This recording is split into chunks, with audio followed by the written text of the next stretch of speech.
अस्सलाम वालेकुम वरहमतुल्लाहि वबरकातुहू।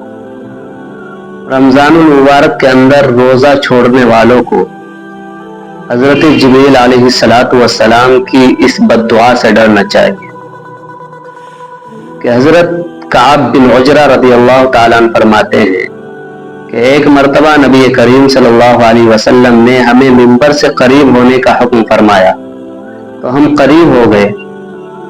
तो जब आप सल्लल्लाहु अलैहि वसल्लम ने मिंबर की पहली सीढ़ी पर कदम रखा तो फरमाया आमीन। फिर जब दूसरी सीढ़ी पर कदम रखा तो फरमाया आमीन। फिर जब तीसरी सीढ़ी पर कदम रखा तो फरमाया आमीन।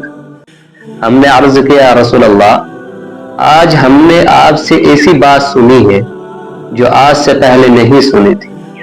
तो आप सल्लल्लाहु अलैहि वसल्लम ने फरमाया कि जब मैंने पहली सीढ़ी पर कदम रखा तो हज़रत जिब्रील अलैहिस्सलाम मेरे पास आए और उन्होंने ये बद्दुआ की कि हलाक और बर्बाद हो वह आदमी कि जो रमज़ानुल मुबारक का महीना पाए और उसके अंदर उसकी मग़फ़िरत ना हो।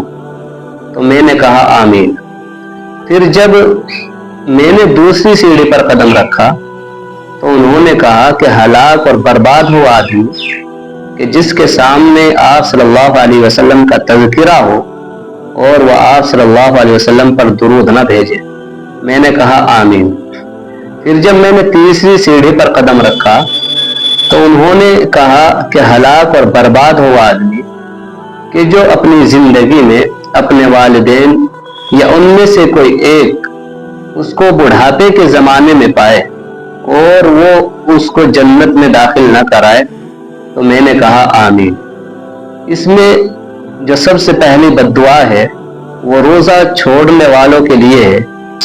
आज रमज़ान मुबारक की कदरदानी में बड़ी कोताहियाँ बरती जा रही है और इस बात का इजहार करते हुए बड़ी शर्म आती है कि इतनी आसानियाँ और सहूलतें होने के बावजूद हमारे मुआशरे में बिला उज़्र रोज़ा खोरों का एक बड़ा तबका है। रमज़ान के मुक़द्दस दिनों में गलियों और महल्लों में चाय और खानों के होटल खुले नजर आते हैं और बरसर आम रमज़ान मुबारक की धज्जियाँ उड़ाई जाती है। बरसर आम रमज़ान मुबारक की बेहुरमती की जाती है और रमज़ान की रातों को, रमज़ान की मुबारक रातों को इबादतों के अंदर कम और सैर तफरीह और गपशप के अंदर ज़्यादा सर्फ किया जाता है। और जो जो ईद का ज़माना करीब आता है और रमज़ान का आखिरी अशरा अपनी तमाम तर बरकतों और रहमतों के साथ साया फिगन होता है तो मस्जिदों के बजाय बाजारों की रौनक बतदरीज बढ़ती चली जाती है। क्या मर्द, क्या औरतें, क्या जवान और क्या बूढ़े, सब रमज़ान की बरकतें समेटने के बजाय ईद की तैयारियों में मदहोश नजर आते हैं। शहरों और देहातों में यही माहौल नजर आता है। ये बात बहुत काबिल तवज्जो है जिस पर हमें गौर करने की जरूरत है।